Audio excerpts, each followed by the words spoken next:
Hey, time for my beginner friends to learn a simple opening. Are you skeptical or uncertain of which opening to play against a super strong opponent? Well, try this. Don't commit e5, no d5. Just play e6 and d6. Then try to stay away from possible forks like inviting pawn to e5 when your knight is on f6 or inviting pawn to d5 when your queen's knight is on c6, unless you have an option to go knight e5 or knight d5. Let me give you a quick example. Say white plays pawn to e4, you don't know what to do. Try to start with e6 or pawn to d6. In this case, I would start with d6, giving an impression as if I want to play the normal perk defense, carrying my king side like that, but nope. After d4, just want to go e6. Now see, this is called the small center defense. It's another version of the rat defense, by the way. It has also been played at master level. Like you can check in the masters database, there are quite a number of games played by chess masters in over the board games. So here is our strategy. We just want to develop our pieces normally. Given a chance, we would love to relocate the king's knight to the queen's side as we do in the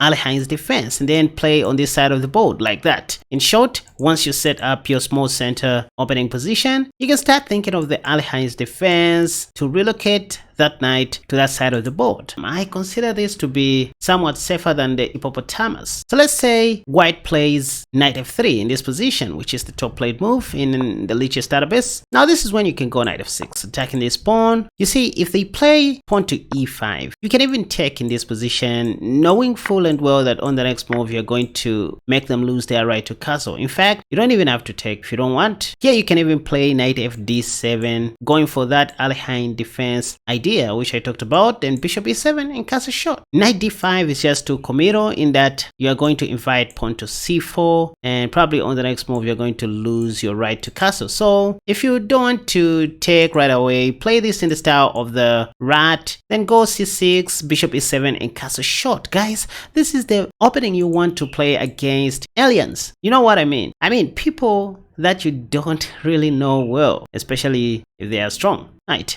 Knight fd7 is what I would play in this position.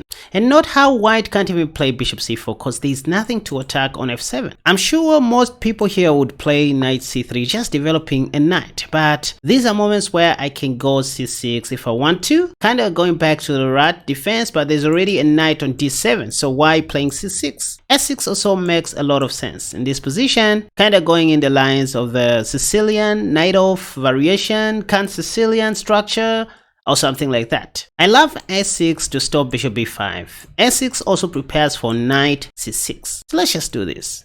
Pap. And if white ever plays moves like bishop g5 in this position, just go bishop e7. Where are your weaknesses? This is like the French defense kind of structure now, featuring the Alhain. Well, bishop takes, this is what most average people do. Queen takes, then bishop d3. You see, I would play queen b4 in this position, or queen c5. This just looks amazing. I also have moves like knight c6. In fact, knight c6 wins it. You know, the point is I'm double attacking this pawn on e5, right? If queen e2 is played, this is when I would consider playing queen c5. What can white do? At least in this position, they'll be forced to lose something. I mean, maybe a pawn. If they castle long, for example, I can just go knight d takes e5 and that will just be a free pawn. Or if they try to force things with moves like knight e4 check, I have queen a5 check. I mean, life is just good. c3, knight d takes e5 once again. If queen d2 is played, again knight d takes e5. This is what I'm talking about. I mean, what if white takes the queen? First, we take on f3, messing up their pawn structure. By the way, this is check, so they have to take. And then we take like this. Who has a better pawn structure for the endgame? Now imagine playing like this against a strong player who you don't even know well. This will save you time, you guys. In fact, I want to start a series where I will be playing this opening just to encourage my beginner friends that this opening is possible. So I need your support. Let me know if you would be interested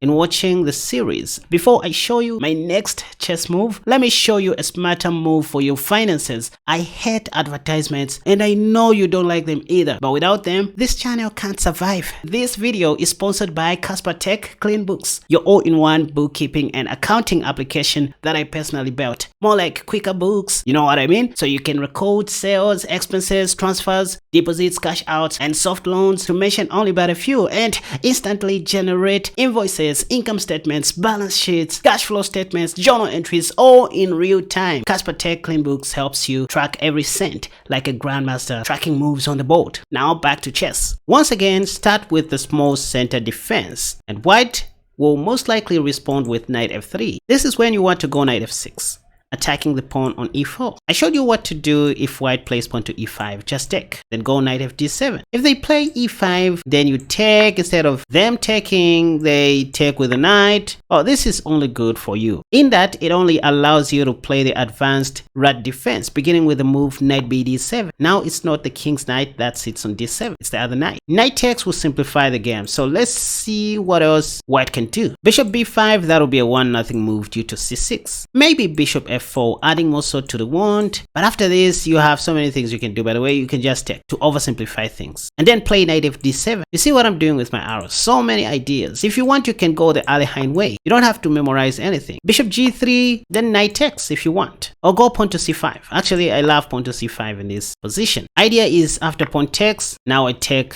the knight on e5, and after bishop takes, now I go bishop takes c5. If pawn to c4, now I go queen b6, sacrificing my knight temporarily, because if pawn takes happens, I simply have bishop takes f2, and if king d2, I get back my piece with tempo. Yeah, like king c2, I flex a bit, calling bishop d3, then take. This is just a psychological move, by the way. So there are so many things that you can do with this so-called small center defense. Just master this idea of relocating your king's knight to the queen side like this, or just leaving it on d7 and bishop e7, castle short, pap. Don't just commit anything on e5 or on d5. Don't do anything. Let your opponent do something. Now say, after knight f6, what if white rushes out with bishop g5? This gives you an opportunity to go h6, which also prevents knight g5 in the near future. Bishop e7 was also playable. There's no need for white to take, to be honest, because that will only help you to activate your pieces. You will play bishop e7, castle short, or queen g6 as early as you can. The idea is not just to allow folks like pawn to e5. You remember what I said, but this is not much of a stretch. You can just take and then, you know, play your rat defense successfully. You can develop your last squad bishop by playing pawn to b6 and bishop b7, bishop s6, something like that. So most people here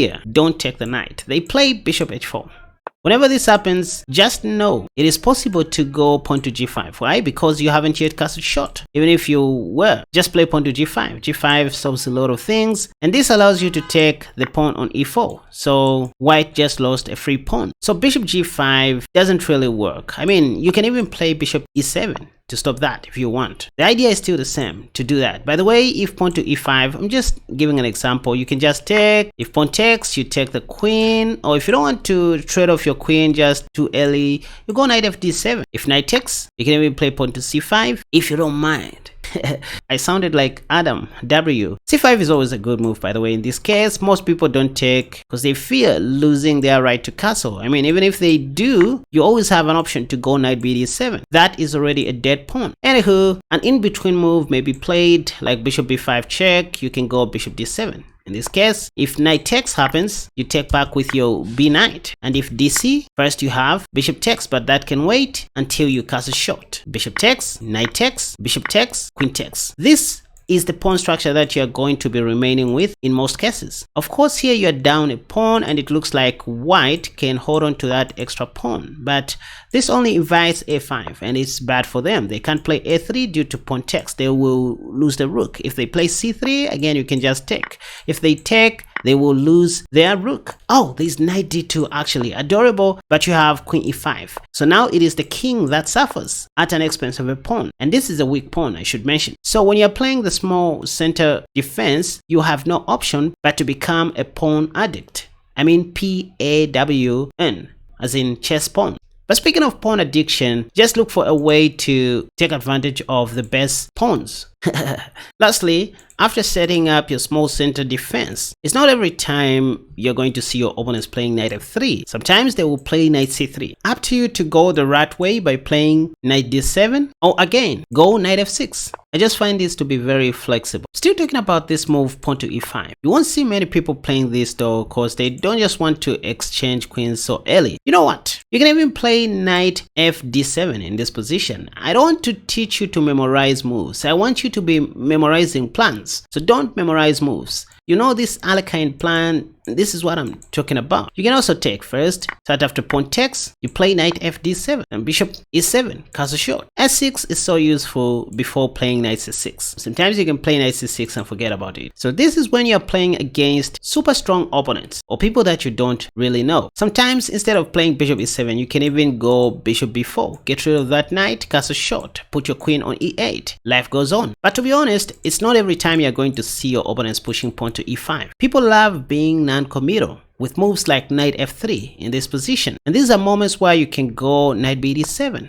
If you want bishop e7, it's not much of a stretch. But say, what if they play pawn to e5 again? Oh, this time you even have a chance to go knight d5. Because there is no possibility for a queen trade to happen anytime soon, knight d5 makes a lot of sense. If knight takes, this is always good for black. These are not doubled pawns, technically speaking, because we can get rid of one pawn easily. And if they take, we can always take back with the bishop. We don't have doubled pawns. Next, castle short, c6, bishop c7, h6, whatever you want. The idea with the small center defense is to get out of the opening stage safely, especially if you don't know much theory. In my next video, I'm going to be testing the small center defense to see how it works against super strong opponents, just to give you some hope. Now check this out, you guys. If you want to learn more about these kinds of tricks or similar opening ideas like the ones I just shared, you can watch this video that has popped up on the top left. Another video that I highly recommend you check out to skyrocket your rating is this one that has popped up on the top right. But if you love gambit videos, you can check out the video that has popped up on the bottom left. And if you are a lover of chess traps like myself, feel free to click on the video that has popped up on the bottom right.